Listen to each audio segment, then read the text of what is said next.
C'est bon? Bonsoir à vous tous et toutes. Donc, une salutation est de mise en ce début d'année, et comme c'est notre première rencontre entre vous et moi, on vous souhaite, au nom du conseil ainsi que de toute l'équipe municipale, une très bonne année, santé et du bonheur parsemé tout le long de l'année. Oui, le plus possible. Ouais. Exactement. On le souhaite. Donc, en ce début d'année, en fait, je ne suis pas seule parce que le sujet qu'on va traiter est vraiment intéressant. Puis, il va falloir que vous le partagez aussi, ce Facebook Live, pour que les gens puissent apprendre de Sébastien, en fait, qui est avec moi ce soir. Donc, je voulais juste m'assurer à la maison si le son est bon. Faites-nous des signes. Monsieur Leclerc va vérifier que le son est bon. Donc, c'est bon, Monsieur Leclerc? On a une belle... parfait. Donc, juste avant de débuter avec Sébastien, je voulais vous mentionner que hier, à la séance publique, nous avons eu une petite séance en début d'année. Donc, je vais faire quand même un petit tour là, de qu'est-ce que nous avons eu. En fait, on est venu justement accepter là, le taux de taxe pour 2025 qui s'élève à 2,94 % en fait. Donc, pour une maison moyenne, on parle de 82,41 $ qui est d'augmentation. Donc, on essaie vraiment le plus possible d'aller vers la baisse dans toutes les dépenses là, au niveau municipal. Nous avons dû aussi travailler pour une étude pour savoir comme le taux de natalité à Saint-Jean-Baptiste ou combien nous avons de jeunes qui, dans le fond, dans un futur immédiat, car notre Centre des services scolaires des Patriotes ont besoin de cette information pour justement savoir s'ils vont développer des nouvelles écoles sur le territoire ou à Saint-Jean-Baptiste qui fait partie du même territoire. Je peux vous assurer que comme c'est là, on garde notre école, mais pour nouvelles, on n'est pas rendu là encore. Pas l'école secondaire. Là. Non. Donc, nous avons eu cette résolution-là. Nous avons aussi demandé une aide financière, en fait. Vous savez, nos pompiers, ils doivent être tous formés pompiers 1 pour débuter, pour intervenir lors des feux ou des accidents. Donc, nous avons 2 nouveaux pompiers qui vont se joindre à l'équipe. Donc, nous avons demandé l'aide financière pour cette formation-là de pompier 1. Donc, on est bien content parce que je pense que là, j'ai su qu'il y avait comme des futurs retraités. Ah, oui. Donc, là, ça veut la dire... relève... On en a besoin. Oui, exactement. Oui. Donc, nous avons aussi des règlements. En fait, ça, vous le savez, concernant les sacs de plastique sur tout le territoire de la CMM, on les a interdit l'usage. Mais là, on va même un petit peu plus loin dans notre réglementation, là, même pour les pailles, tout ce qui est jetable.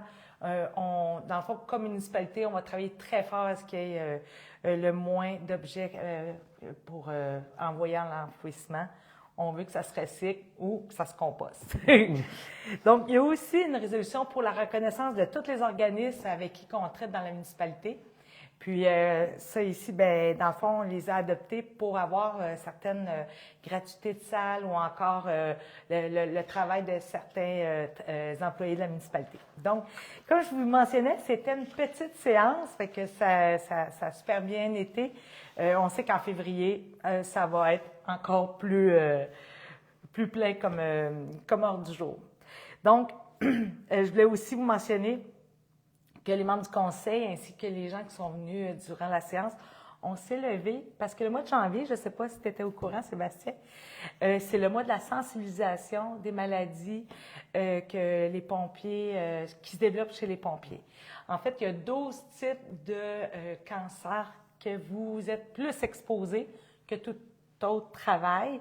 Donc, le mois de janvier, c'est vraiment cette sensibilisation. Puis, avec l'agrandissement qu'on a eu de la caserne, vous avez traité beaucoup le sujet pour vos habits. Là, une zone de décontamination, oui. On a à cette heure 2 zones pour nos bunkers, nos uniformes en cas d'incendie. Ça, c'est vraiment, là, c'est prouvé. Donc, hier, on a pris quelques secondes de recueillement parce que c'est pas facile. Déjà, d'être un pompier ou pompière. On n'a pas encore de pompière à Saint-Jean-Baptiste, mais peut-être qu'il y en a qui vont se sentir interpellés. Puis aussi, on s'est levé pour le 22 janvier, en fait, c'est Belle pour la cause, en fait. Cette journée, qui est la 15e journée, en fait, qui souligne le problème de santé mentale chez nos jeunes. Donc, c'est un don par texto. Donc, gênez-vous pas, le 22 janvier. On texte. Oui, on texte, mais pas voilà. Non. Donc, on a parlé de cette information-là. Aussi, on a eu des activités là, qu'on a mentionnées, telles que notre bal des tucs le 7 février prochain. C'est à ne pas manquer. Il y a de la neige cette année, fait qu'on pense qu'on va pouvoir glisser, patiner, enfin s'amuser. Et toutes les activités sont gratuites. Et notre tour de calèche qu'on aime toujours faire. Aussi, il y a eu des belles félicitations là, pour notre fleuron 4. On sait que Mme Gaétane, avec son comité, on travaille très fort à faire rayonner ce Jean-Baptiste par ses aménagements, municipaux. Et puis, qu'est-ce qui était vraiment positif, puis ça fait du bien d'entendre, c'est notre projet pilote pour le stationnement de nuit. En fait, dans le stationnement de nuit, pour la plupart, vous êtes branchés, citoyens branchés. Puis en étant citoyen branché, vous avez 3 façons de vous inscrire. Texto, courriel, téléphone. Vous pouvez être les 3, mais vous pouvez être juste à un aussi pour avoir l'information pour ne pas stationner de nuit. Dans le fond, on a les informations pour 11 heures le soir jusqu'à la vie soit tombée. Donc, ça va super bien. Il n'y a personne qui a été remorqué à date. Fait que vous êtes bon, continuez, on est content. Et pour terminer, il y a aussi, en fait, les bacs. Vous savez, là, j'entends déjà, je dis ce mot-là, c'est comme le nom Voldemort dans Harry Potter. En fait, les bacs de recyclage ou tout type de bac, s'il vous plaît, ne pas le mettre sur les trottoirs. Donc, c'est vraiment dans la zone urbaine parce que nos déneigeurs ont besoin d'espace justement pour qu'on puisse se promener en toute sécurité sur nos trottoirs. Puis aussi, c'est nouveau depuis janvier, les bacs de recyclage, c'est la MRC de la Vallée du Richelieu qui a complètement compétence dans cette matière et c'est pour ça que nous avons une réduction justement sur nos comptes de taxes. Puis si vous avez un bris sur votre bac de recyclage, n'hésitez pas à rejoindre notre MRC pour pouvoir le changer. Puis vous avez aussi une nouvelle mesure qui est de plus en plus diffusée, c'est que si votre bac n'est pas ramassé, veuillez le laisser au bord du chemin pendant 24 heures, car ça arrive que avec notre opérateur prend du retard. Puis, c'est pas le temps de le serrer, votre bac. Attendez 24 heures ou mentionnez-le à la MRC pour pouvoir avoir le service. Monsieur Leclerc, est-ce que nous avons eu des questions jusqu'à date? Tout va bien? Tout va bien. Monsieur Sébastien. Oui. Bonsoir. Bonsoir. Je suis contente, merci d'avoir accepté. Ça me fait plaisir. En fait, l'idée de t'avoir invité, Sébastien, c'est lors d'un échange avec une amie qui a vu un clignotant vert apparaître dans son rétroviseur, qui ne comprenait pas qu'est-ce qui se passait à Saint-Jean-Baptiste. Puis moi, comme mairesse, je me suis dit, ben voyons, ça a été annoncé dans la criée, ça a été annoncé. C'était un projet avant de devenir, comme vous avez maintenant l'opportunité de l'avoir. Il y avait un projet pilote. Bon, je me suis questionnée et là, vous êtes apparu.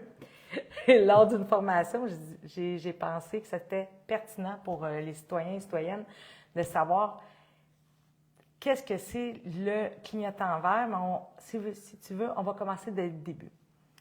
Comment tu as su qu'il y avait un projet comme ça de clignotant vert? Bien, je me souviens que dans le fond, c'est un projet. Dans le secteur, on est les premiers à l'avoir. Fait que c'est pour ça aussi que beaucoup de monde ne connaissent pas dans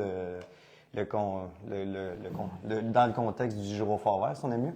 Mais nous autres, dans le fond, on a avancé l'idée, on a fait une formation, puis on était intéressés à amener ça parce que pour être plus efficace. On se donnait un outil pour arriver plus vite, soit à la caserne ou sur les lieux d'intervention. On trouvait ça important. Là. Puis, dans le fond, vous avez ce clignotant vert-là qui est tout comme les clignotants jaunes ou rouges des policiers.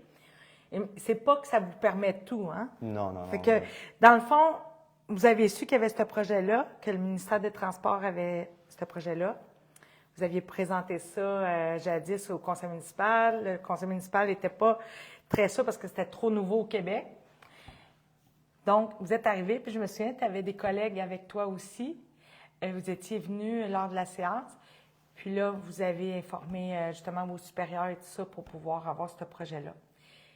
Il y a quand même une formation avant de partir comme ça. Bien, on a une formation de l'École nationale des pompiers qui dure 1 heure et demie, fait que c'est quand même pris au sérieux. Il faut tout être formé, sont là. Puis Oui. deuxièmement, notre dossier de conduite est vérifié à chaque 2 ans. Fait que, tu sais, je veux dire, ils sont sévères avec nous. Là. On peut pas faire n'importe quoi. Là.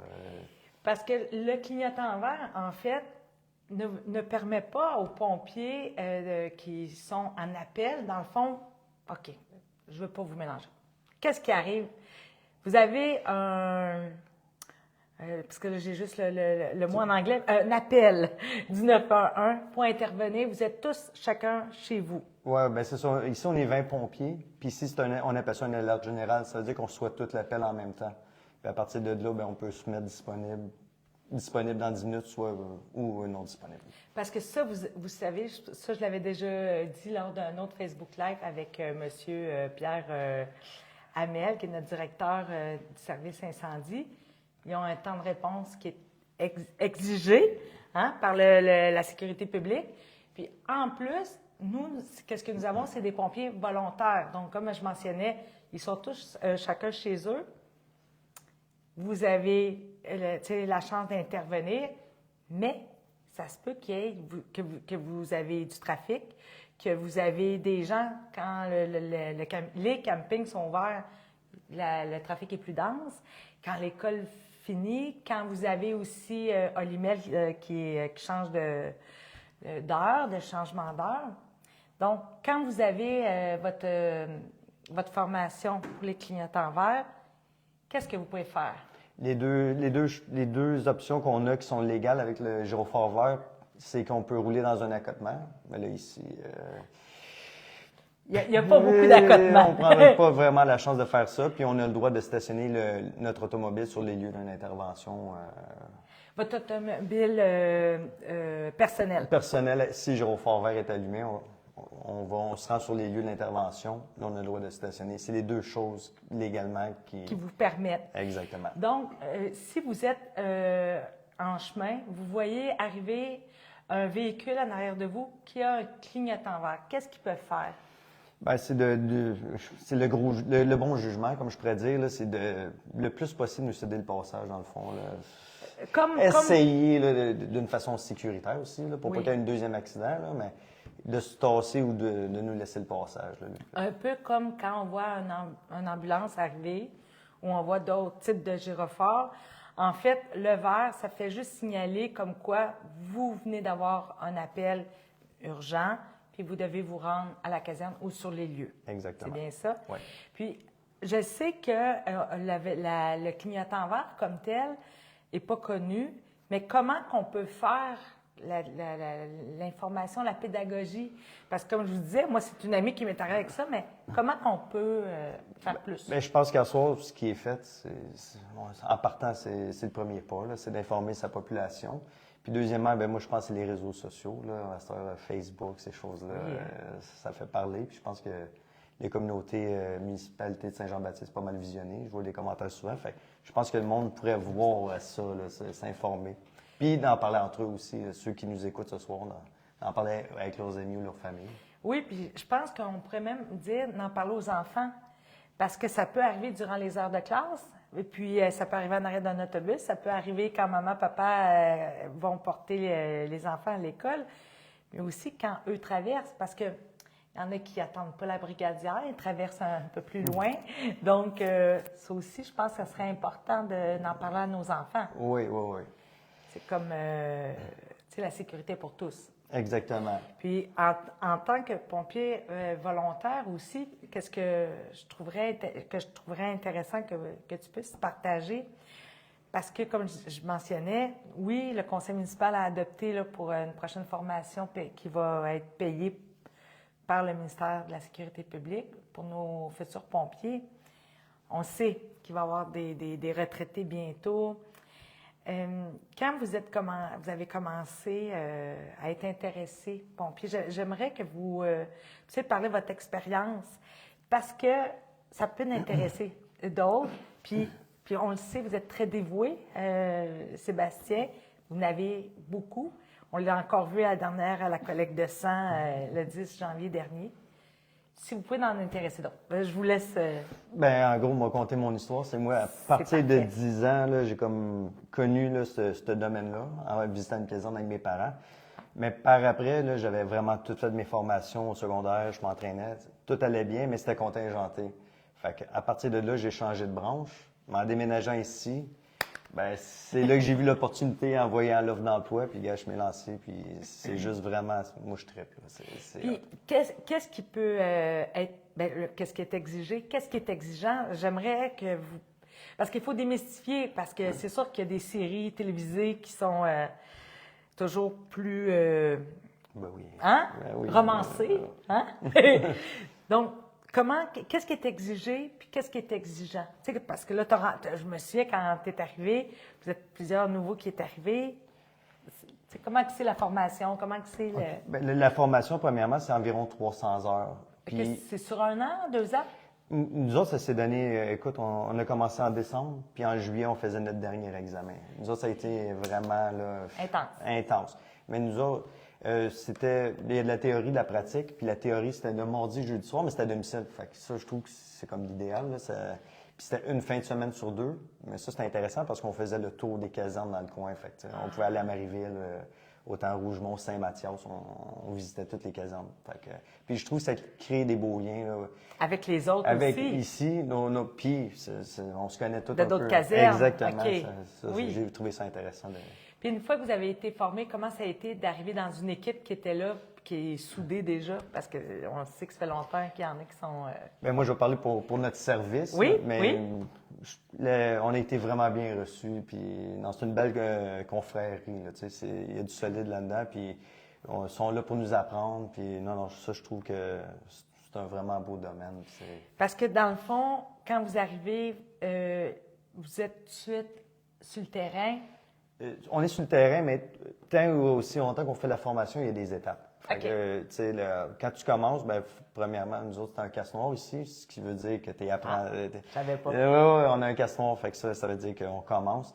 Puis, ben, c'est ça, comme tant aussi longtemps là, que la formation. Quand tu commences, tu peux pas aller dans la zone rouge, ça veut dire proche de l'incident. Tu peux aider, mais tu sais, c'est régi, puis ici, c'était vérifié. Là, les gars, vraiment, ils respectaient les normes là-dessus. Puis, une fois que vous avez les appels, puis ça aussi, je pense que ça serait intéressant parce que, comme je vous dis, on écoute des séries, tout ça. Mais quel type d'appel que vous êtes le plus interpellé à Saint-Jean-Baptiste? Bien, les accidents routiers, parce qu'on a quand même plusieurs routes, surtout là, en saison hivernale, il y a des risques, il y a des dangers. Il y a aussi, des fois, les campings. On va être plus l'été appelé dans ces... Le barbecue. Hein? Le barbecue, le profane, tout ce qui vient avec. Mais c'est pas mal ça, là, nos appels, ou des alarmes incendies aussi. Oui, malheureusement, hein, il faut être prudent. Exact. Donc, je pense que ça donne un topo un peu de comment on peut devenir pompier volontaire. Puis, est-ce que c'est quelque chose qui est prenant, en fait, de temps? Parce que ça peut en limiter certains. Comment ça se... Comment je peux te dire? Dans le fond, une fois par mois, on a une formation. À chaque dernier lundi de chaque mois, là, on vient ici. C'est obligatoire? Oui. On vient ici, puis formation, c'est une rencontre, mais on est formé par rapport à un sujet donné à chaque mois. Okay. Fait que ça, c'est 3 heures. Puis, les appels, on dit que quelqu'un qui travaille de nuit, il peut faire les appels de jour. Je veux dire, il y a les appels... à tout temps? Exactement. Ouais. Fait que, mais c'est pas... si exigeant que ça là, pour le moment. Là. Oui, puis en même temps, je pense que c'est une belle façon aussi de donner aux suivants dans la municipalité. Parce que nos pompiers sont toujours présents dans toutes nos activités. La fête nationale, ils sont présents à la fête de la famille. Vous êtes modèle de sécurité pour nos citoyens et citoyennes. Je sais que vous passez aux maisons aussi. La prévention. La prévention, ça, c'est un volet qu'on touche souvent moins, mais que vous devez faire. On fait le samedi matin, ça. Oui, oui, avec, on laisse faire la jaquette. il faut s'habiller le samedi matin. Surtout à une période, je pense, c'est plus mois d'octobre, hein? À l'automne qu'on... Qui est le mois de la prévention, entre autres. Donc, je pense est-ce qu'on a touché à... Ben moi, je voudrais juste dire aux gens qui nous écoutent, puis de le partager. C'est juste que si vous cherchez de l'adrénaline, vous aimez l'être humain, puis écoute, vous avez eu des expériences hors du commun, là, ben on en cherche encore. Ça prend de la relève. Oui, puis en même temps, moi, ça fait 11 ans là, que je suis votre mairesse, puis je pense que quand vous arrivez sur une intervention, là, ça fait tellement du bien d'avoir des visages rassurants, qui savent qu'est-ce qu'ils font, de se savoir tout de suite entrepris. Tu sais, des fois, on se sent vulnérable lors de ces situations-là. Puis, tu sais, chapeau, là, parce que c'est vraiment un don de soi que vous faites. Bien, merci. Mais chacun des pompiers de votre ville, on est là, puis écoute, ça nous fait un plaisir de répondre à ces appels. Bien, de notre ville. Ça me fait un plaisir de répondre à ces appels-là. Puis, oui. Puis vendredi, comme je parlais, vendredi dernier, il y a eu la collecte de sang, puis on avait un objectif de 50. On est arrivé à 47. Fait que je me demande qui n'a pas été. Je vais me sentir coupable. Je sais que vous avez été présent. Oui, c'est ça. Puis moi, malheureusement, j'avais été en voyage, donc j'ai pas pu cette fois-ci, mais là, je le sais. Puis c'est ça, fait que c'est des activités aussi qui est le fun à faire pour vous, de voir aller à la rencontre des citoyens. Exactement. Donc, je ne sais pas, M. Leclerc, est-ce que nous avons eu des questions? Aucune. Avant de terminer, je souhaite ardemment que vous regardez la programmation qui a été, la programmation qui a été justement annoncée tout de suite après la période des fêtes. C'est encore le temps de vous inscrire. Oui, c'était écrit que c'était jusqu'à demain, le 16 janvier, mais on va vous laisser la chance, parce qu'on est comme ça, ce Jean-Baptiste, que vous puissiez vous inscrire. Parce que nous avons des cours qui ne sont pas nécessairement encore complets pour qu'on puisse les partir, dont le futsal, qui est un soccer intérieur, qui est donné par Hamza, que je sais que plusieurs d'entre vous, vous connaissez, que vous avez connu sur le terrain cet été. Donc, ça serait vraiment intéressant que vous puissiez vous inscrire à ce cours, entre autres là. Il y a vraiment, vous avez de tous les styles. Même, il reste une quinzaine de places pour le cours de danse country. Est-ce que tu danses, toi, là? Faudrait que je vérifie avec ma copine. Mais ça a l'air que c'est vraiment le fun. Donc, la programmation qui est à pas manquer, parce que puis en plus, vous avez dans la criée des informations concernant la programmation du service des loisirs qui est pour toute l'année. Donc, vous pouvez déjà prévoir là, les journées de congé là, pour assister ou encore des journées que vous pouvez peut-être modifier là, pour venir avec toute la famille. Donc, M. Leclerc, ça conclut. Je pense que j'ai rien oublié. Donc, pour finir, le calendrier. Le calendrier reste disponible dans la municipalité. Vous pouvez venir à l'hôtel de ville. Oui, il y a eu un mélange des logos, mais pour le reste, tout est bon. Puis, c'est seulement à voir. Puis oui, le bac de recyclage est maintenant le mardi. Donc, on s'adapte. Puis, comme on dit, il y a des choses qui sont plus plus grave. Merci. Je cherchais le mot. Je l'avais en anglais. Donc, il y a des choses, hein? Vous avez juste à vous référer là, maintenant au calendrier, puis vous allez comprendre que c'était seulement le changement de logo. Donc, merci de votre compréhension. Puis, je vous souhaite vraiment une belle fin de soirée. Ah! Non, je pense à la patinoire. La patinoire, Nicolas, ben oui. Sébastien. Oui. Pendant le temps des fêtes, il a mouillé, hein? Oui, pas mal. Donc, on n'a pas pu faire de patinoire. J'imagine. Donc, maintenant, depuis lundi passé, on peut venir patiner. Donc, allez-y, profitez-en. Et surtout le 7 février pour le bal des Tucs. Ça va être le temps de pouvoir festoyer avec toute la famille. Donc, merci encore. Merci, Sébastien. Bien, merci de m'avoir invité ici. Vraiment, n'importe quand, si tu veux parler des clignotants verts, on repasse ça. C'est bon. Et encore bonne année à vous tous et toutes. Puis au plaisir de se retrouver en février.